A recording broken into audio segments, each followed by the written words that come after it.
Summer আমার একদমই পছন্দ না, কিন্তু সামার সিজনে যে ফ্রুটগুলো হয় সেগুলো কিন্তু আমার ভীষণ প্রিয়। ধরেন আম, জাম, লিচু, এই জিনিসগুলো কিন্তু আমার ভীষণ প্রিয়। ফ্রুটসগুলোর জন্য আমাদের কিন্তু অনেক দিন ওয়েট করতে হয়, অনেক দিন ওয়েট করার পর আমরা তা পাই। তাই তো এই ফ্রুটসগুলোর উপর আমাদের অন্যরকম একটা অ্যাট্রাকশন কাজ করে। আর আমার বড় বড় লিচু অনেক বেশিই পছন্দ, তাই পাপা সবার জন্য লিচু অর্ডার দিয়ে দিল, আর সেগুলোই হচ্ছে আজকে আসলো। তাই আমরা সবাই মিলে একটু আনপ্যাক করতেছিলাম আর দেখতেছিলাম সবকিছু ঠিক আছে কিনা।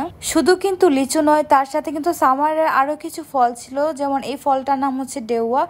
কারণ চল এটার নাম কি বলে সেটা তোমরা জানাতে পারো কমেন্ট সেকশনে। আর এটার সাথে ছিল আরেকটা ফল যার নাম কিনা কাউ ফল। এটা আমি প্রথমবার মতো ট্রাই করলাম, এটা আমার কাছে এতটা ভালো লাগে নাই। আর আম, সামার সিজন আম ছাড়া একবারে জমেই না, সবার ঘরে ঘরে এখন আম। আর এই হচ্ছে আমাদের গাছের পেঁপে, যেটা হচ্ছে ছাদ বাগানের। আর আমাদের গাছের পেঁপেটা অনেক মিষ্টি হয় মাশাল্লাহ। আর এই হচ্ছে আমাদের বেবি রাদোয়া বেবি, এখানে এসে একটু দুষ্টুমিনি করতেছিল। আর সবাই মাশাল্লাহ বলতে ভুলবেন না।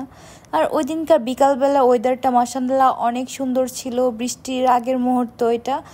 অনেক বাতাস ছিল, বৃষ্টি বৃষ্টি ভাব, বাট বৃষ্টির অভাব। ইদানিং এমন হচ্ছে যে বৃষ্টির জন্য একবার আকাশ কালো হয়ে গেছে, বাট বৃষ্টি আর পরে হয় না। আমাদের ছাদে কিন্তু অনেক রকমের গাছ আছে, ফলের গাছ, তারপর সিজনাল যে শাকসবজি সেটাও কিন্তু পাপা নিজের হাতে লাগায়। ছাদে যতগুলো গাছ দেখতে পাচ্ছেন সবগুলো কিন্তু পাপার নিজের হাতে লাগানো। মাশাল্লাহ মাশাল্লাহ। আর এগুলোতে কিন্তু অনেক শাকসবজি এবং ফল আমরা পেয়ে থাকি। আপনাদের সাথে একটা ভিডিও ক্লিপ শেয়ার করে, এটা হচ্ছে পরের দিন বিকেলবেলা।